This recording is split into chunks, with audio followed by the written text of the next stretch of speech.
Good morning students, how are you? Today we are starting our new content of political science and chapter number 2 that is related to freedom. So our today's content is about the freedom. Freedom in the sense कि a person which have not any restrictions, a completely free persons without any foundation. So this means a lot, means a person who want to completely freedom whether they are politically, socially, economically and the culturally. So in the environment they have to develop more and more and they want to spend their life very freely. So in this content we will see about the what is the meaning of freedom. So freedom in the sense ki it is not about the fundamental right that is we have read about the previous book number first about the fundamental rights. So one is a fundamental right, that is right to freedom. No, this chapter is not related to the freedom of right. This chapter is related to the what is the meaning of freedom. What about the freedom aspect of persons to make sure ki how do they survive. So what kind of controls there should be or what kind of there should not be. So what are the positive aspect and the negative aspect. If we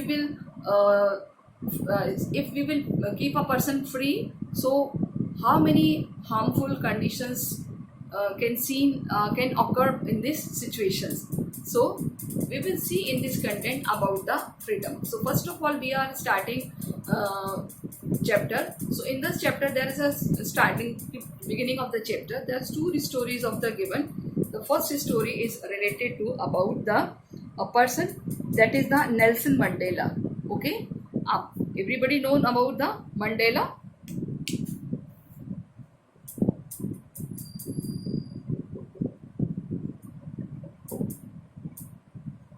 That is related to the South Africa.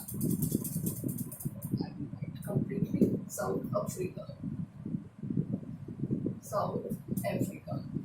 So first example is given about the South Africa, ki how the national leader, that is the Nelson Mandela. Everybody know ki a person who belong to the remove apartheid from the South Africa. So story that is given is about Nelson Mandela. Nelson Mandela. Okay, so just like a Nelson Mandela, हम जानते हैं कि उन्होंने जो freedom दिलाने में अपार्थिव को and करने में कितना रोल प्ले किया था. The most important role to remove apartheid.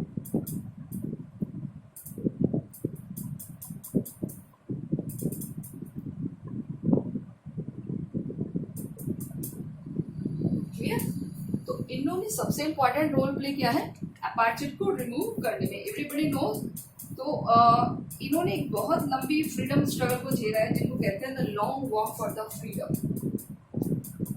The long walk for freedom. So Nelson Mandela has started their journey with the freedom. कि उन्होंने कहा कि not just for the colour but the right of the peoples. So they want to the person कि उनको एक title दिया गया the long walk to the freedom in the 20th century. Which century? 20th century. Clear. Approx 28 years तक उन्होंने जेल में रहा. कितने years? 28 years life in jail. Life in jail. And after that उनको उसकी आज़ादी मिली. Imagine that the give up voluntary give up the pleasure taking with one's freedom playing a one's favourite game. So Mandela lord means कि जो Nelson Mandela थे उनके effort से after a long time South Africa में जो अपार्थिव का discrimination था उसको रिमूव किया गया. अगर हम देखें तो apartheid in the sense the discrimination between the black and white on the basis of color. So this was a most greatest level it was in the South Africa. तो उनके साथ बहुत ज़्यादा एक डिस्क्रिमिनेट होता था. सो इनके लिए इन्होंने बहुत ज़्यादा कीमत अदा की है। तो first story that is the freedom, यानी इनके लिए फ्रीडम का मीनिंग क्या था? इनके लिए फ्रीडम का मीनिंग था कि the end of apartheid, end of discrimination.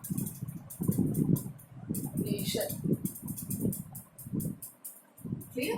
इनके लिए अपार्थाइड का मीनिंग था कि जो डिस्क्रिमिनेशन है उसका दी एंड किया जाए। क्लियर? इस तरीके से एक और स्टोरी दी हुई है that is the Aung Suyang की, that is another story is the Aung San Suu की। Clear? That is related to the Myanmar. कहाँ से रिलेटेड है ये? म्यांमार। ये एक लेडी है, एक फीमेल है, आंग सान सू की, और ये जो फीमेल है ये म्यांमार से रिलेटेड है। ये अपनी फैमिली और हस्बैंड और बच्चों से अलग रह रही है, एंड आफ्टर दैट इनको अपनी बहुत ज़्यादा डिग्निफाइड लाइफ स्पेंड करनी थी। सो Aung Suu Kyi see her freedom to corrected freedom for her people. So her book as the title freedom for fear. इनकी बुक है जिसमें एक ऐसे था, द टाइटल है freedom for fear, freedom for fear. ये इनका एक ऐसे है।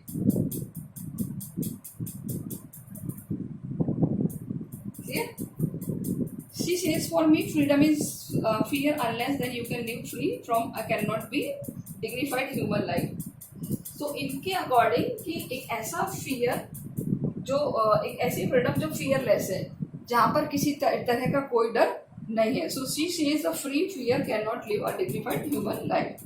सो इन टू स्टोरी से यानी कि नेल्सन मंडेला और आंग सू यू की के स्टोरी से हम पता लगाते हैं कि द नेशनल स्ट्रगल के लिए जो बहुत सारे पीपल्स हैं एशिया और अफ्रीका के, सो उन्होंने बहुत सारा अपोज किया था अगेंस्ट द ब्रिटिश, फ्रेंच और पोर्टुगीज। क्लियर? जैसे हमने भी आज़ादी ली है किससे? British, French, duchess and Portuguese.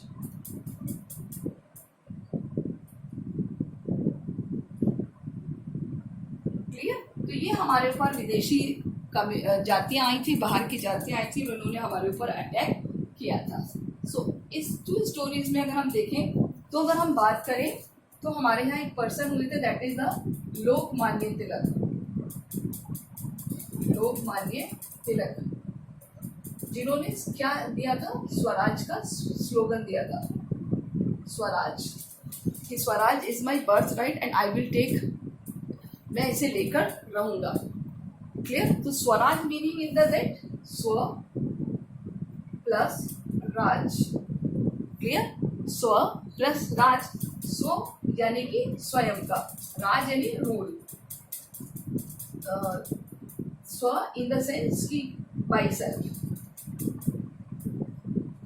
और राज यानी रूल, कि हमारे खुद के रूल होने चाहिए। तो लोकमान्य तिलक ने भी कहा था कि हमारा जो राइट है, हमारा जो रूल है वो हमारा ही होना चाहिए और ब्रिटिशर्स का नहीं होना चाहिए। So they have raise their voice. इसी तरह गांधी जी ने भी एक बुक लिखी थी, आपको याद हो तो, Hind Swaraj. Clear? So Hind Swaraj written by Gandhi ji 1909 में। क्लियर? तो उसमें भी उन्होंने जो बात करी है वो किसकी बात करेगी? हिंद का खुद का स्वराज होना चाहिए। तो हर किसी के लिए फ्रीडम का अलग अलग मायना था। यहाँ पर देखिए ब्लैक और वाइट को जो डिस्क्रिमिनेट किया जा रहा था उसके बेसिस पर रिमूव करने के लिए था। ये अपनी फैमिली से मिलना चाह रहे थे लेकिन इसकी फैमिली को से इसको मिलने नहीं देना जा रहे थे म्यांमार में। तो कुछ ऐसी स्टोरीज हैं जिनके लिए अलग अलग मीनिंग्स हैं। अगर हम बात करें तो हमारे इंडिया में जब ब्रिटिशर्स ने हमारे ऊपर रूल कर लिया था तो लोकमान्य तिलक ने स्वराज के बारे में बताया था कि स्वराज क्या है। ओके, तो फ्रीडम जो हमारा कंटेंट है, फ्रीडम, इसको एक अलग वे में लेते हैं liberty. Clear? Liberty in the sense आजादी। वैसे तो फ्रीडम मतलब भी आजादी होता है, लेकिन इसका जो दूसरा नाम है that is the English word liberty. इसकी जगह कौन सा वर्ड यूज होता है? लिबर्टी वर्ड यूज होता है। ओके, सो मैं आपको यहाँ पर लिख के बता देती हूँ क्या है लिबर्टी वर्ड। फ्रीडम की जगह कौन सा वर्ड यूज होता है? बराबर लिबर्टी। दोनों का मीनिंग क्या होता है? आजादी। क्लियर? इनका मीनिंग क्या होता है? आजादी। अगर हम बात करें तो लिबर्टी वर्ड कहाँ से आया है? Liberty was derived from the Latin word liber. Liberty word derived from Latin word liber. इसका मीनिंग होता है फ्री। इसका मीनिंग होता है फ्री। तो इस तरीके से यहाँ पर एक इसको प्रिपरेशन तैयार की गई है। ओके, तो यहाँ पर कुछ पर्सन है जिन्होंने इसकी डेफिनेशंस भी दी है कि liberty is the eager maintenance that the atmosphere in which we have opportunity to be their best selves. तो हम अपने लिए जो कर सकते हैं वो सब हम किस में काउंट करते हैं? हमारी लिबर्टी में। ओके, हमारी आज़ादी में। तो हम चाहते हैं कि हम आज़ाद रहें। क्लियर? तो यहाँ अगर हम बात करें तो हम नेक्स्ट कंटेंट में जाएंगे कि फ्रीडम क्या होती है। What is freedom? अब बात करेंगे फ्रीडम, मीनिंग ऑफ फ्रीडम। इसका सिंपल एक मीनिंग है। फ्रीडम का मतलब है that is the absence of constraints.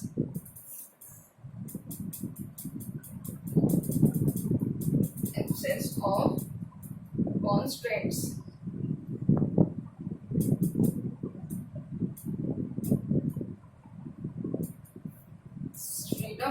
Absence of constraints. Constraints मतलब जितने भी प्रतिबंध हैं वो नहीं होने चाहिए, वो एब्सेंट होने चाहिए। क्लियर? प्रतिबंध से आजादी, that is the freedom exist the external. Freedom is said to exist external constitution to individual are absent. The terms definition individual could be the considered कि he or she subject to the external control or the consent about his able to make independence। यानी कि किसी भी तरह का एक जो control है वो नहीं होना चाहिए, वो बिल्कुल पर्सन फ्री होना चाहिए। यानी उसके ऊपर जो कंट्रोल है वो एब्सेंट होने चाहिए, यानी कि जो कंस्ट्रेशंस हैं वो एब्सेंस होने चाहिए। So this is the meaning of freedom. Okay, अब हम बात करते हैं कि कौन सी ऐसी चीज है जो हमें क्या बोलते हैं फ्रीडम को बताती है। क्लियर? तो यहाँ पर अगर हम बात करें तो हम फ्रीडम की जगह कौन सा वर्ड यूज करेंगे? So we are using the word that is in place of freedom, that is the liberty. So आपके बुक में भी दिया हुआ है पेज नंबर 25 कि Hind Swaraj, Swaraj in the self यानी बाई सेल्फ, और raj in the sense rule. Clear? तो आप इसमें से भी कर सकते हैं। And the source of, next बात करेंगे हम, ये सारे नोट्स आपको बना के रखने हैं 1 मार्क्स के क्वेश्चंस में, चाहे तिलक के हो, चाहे दादी जी का हो, लिबर्टी का मीनिंग हो, कहाँ से आया है वर्ड, सारी थिंग्स आपको करनी है। Now the source of constants.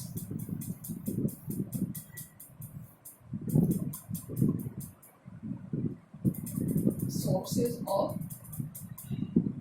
constraints। Clear? So क्या क्या सोर्सेज हैं जो हमें प्रतिबंध सिखाते हैं? सबसे पहला है they be imposed domination, they come from domination and external control। they come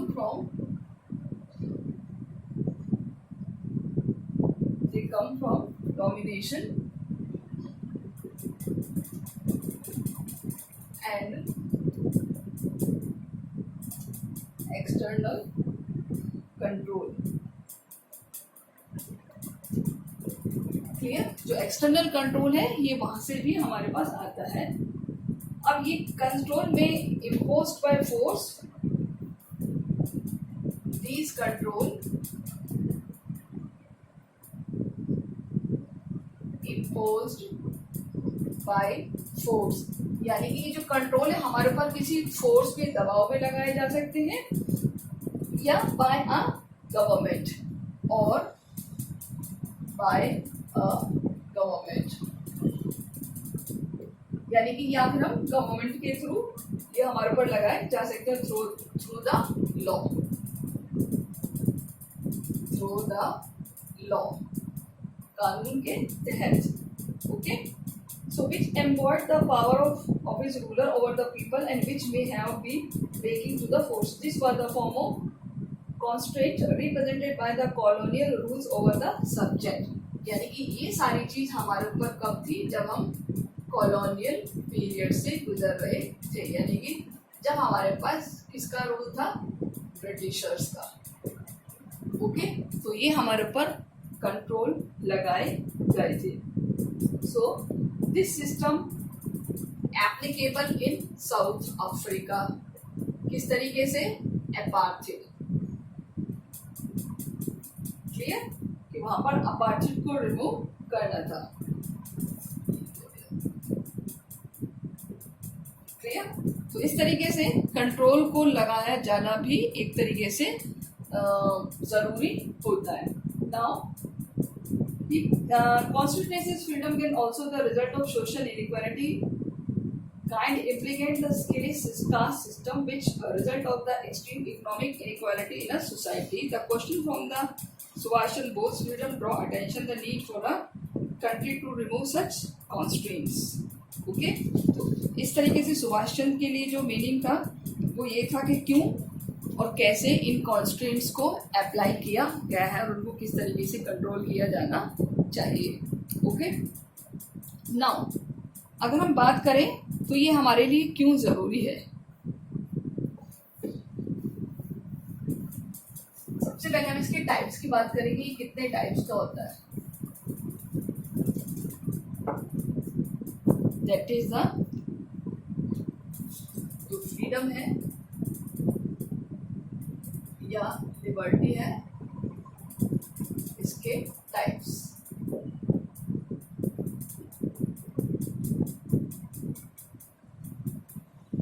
clear, तो सबसे पहला टाइप हम देखते हैं, that is economic.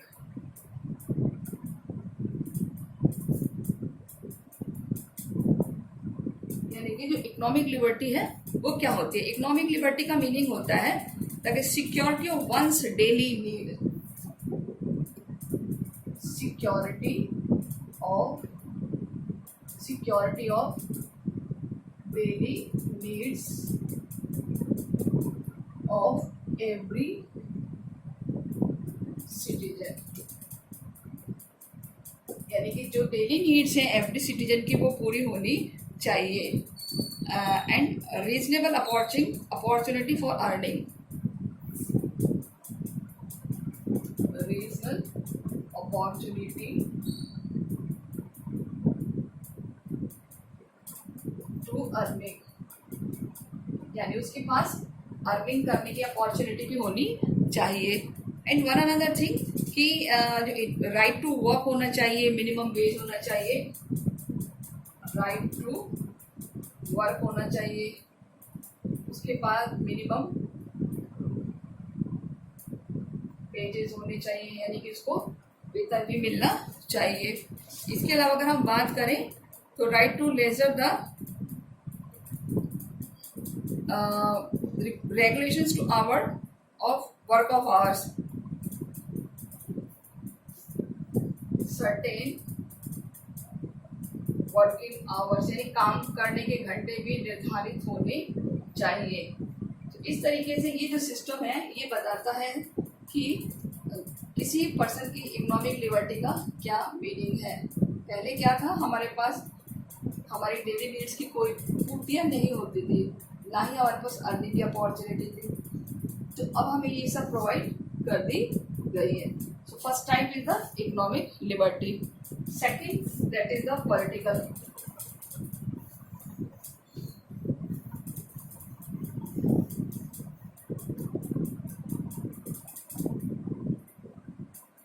Political liberty. देखिए पॉलिटिकल लिबर्टी का मीनिंग क्या होता है कि इसमें किसी पर्सन को सारे वो राइट्स दिए जाते हैं जो उसकी पॉलिटिकल लाइफ से रिलेटेड होते हैं, जस्ट लाइक अ वोट देना, just like a contest the election, just like अ कि वो अपने व्यूज़ को क्या कर सके, एक्सप्रेस कर सके, यानी अपने व्यू को दुनिया के सामने रख सके। क्लियर? तो पॉलिटिकल लिबर्टी को हम देखते हैं, that is the right to vote.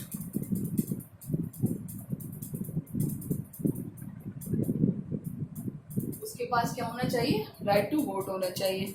अगर हम बात करें the right to be elected the various legislative bodies in the state, right to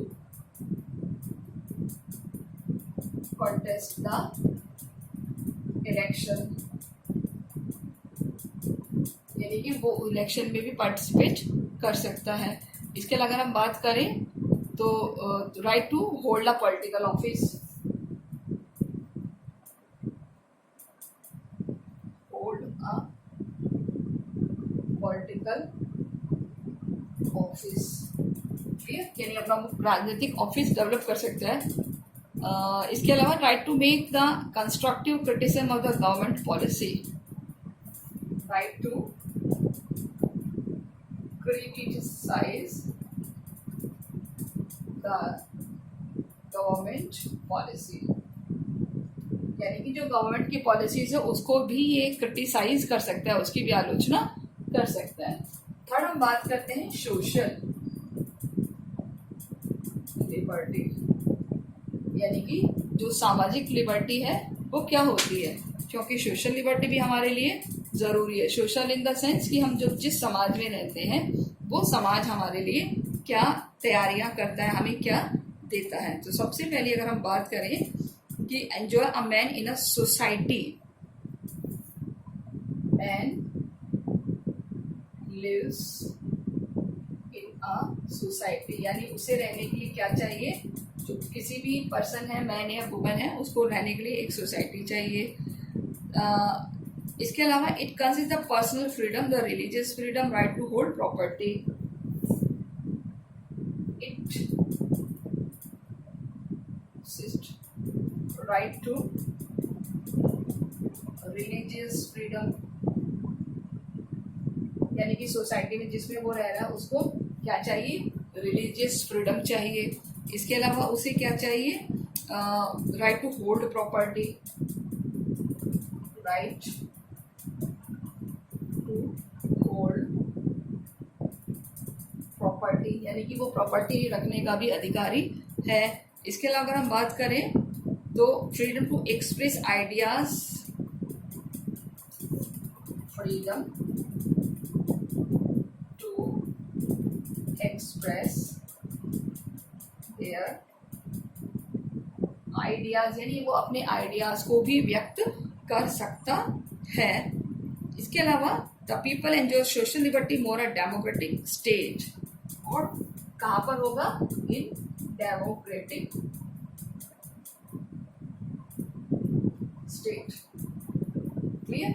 तो ये 3 टाइप्स हमने बेसिकली देखे हैं लिबर्टी के, दैट इज की freedom, social freedom, political freedom, या हम कह सकते हैं इसे इकोनॉमिकल फ्रीडम। तो all these 3 types related to the 3 freedoms, 3 liberties, ये सारे के सारे जरूरी हैं किसी पर्सन के सराउंडेड डेवलपमेंट के लिए। ओके, तो स्टूडेंट्स आपको जो अभी बताए हैं इस नोट्स में आपको लिखना है what is the meaning of freedom, what is the meaning of liberty, liberty word कहाँ से आया है, view about the Lokmanya Tilak, about the Gandhi ji, Nelson Mandela, in Aung Suyang की, इनके बारे में भी आपको लिखना है, इनके जो लिटरेचर्स हैं। ओके, और साउथ अफ्रीका के लोगों का मीनिंग क्या है लिबर्टी का, clear, what is the meaning of South African peoples regarding to the liberty. So that's why it is important. बाकी और जो इसके क्वेश्चन है मैं आपको इसके नोट्स प्रोवाइड करा दूंगी कि आपको किस तरीके से ये करना है, क्योंकि बुक में हमारे पास इतना ऐसा कुछ इसमें नहीं है। ओके, सो आज के लिए इतना ही, बाकी का हम नेक्स्ट वीडियो में देखते हैं। Okay, thank you students.